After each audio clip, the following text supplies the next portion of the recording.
Uy, train is there. Ah.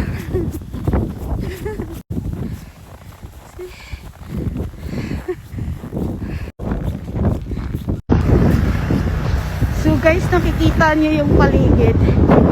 Walang train. Cancel yung train today. Kasi yung daanan ng train is snow. Ang kapal ng snow. Hindi makakadaan yung train. So merong empleyado ng dito ng transit na wala daw train. So mag-bus na lang daw ako. So maraming mga workers. See guys, nakikita nyo, tinatanggal yung snow. Maraming ngayon nagtatanggal ng snow. Kasi kung hindi nila yan bawasan, lalong kakapal.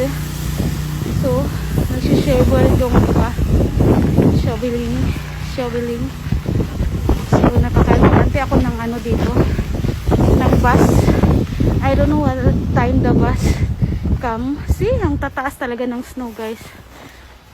Nakikita nyo guys yung snow. Saka ako. Mas mataas pa sa sapatos ko. Diyos ko. Balik ako dito. Kaya sobrang taas. Kaya kailangan talaga nila bawasan yung kailangan nilang bawasan yung snow. Oh my God. Hindi ko to naranasan last year. Just today, I experienced like this. So, see?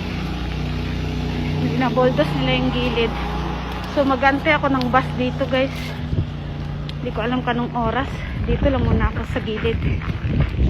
Dito ako sa waiting area. I don't know what time the bus come. Oh, so. Nakikita nyo. Umuusok-usok na tayo magsalita. Sa gawa nga sobrang lamig. Grabe ang lamig ngayon. Tumutulo yung yung ilong. Tapos may upo pa tayo.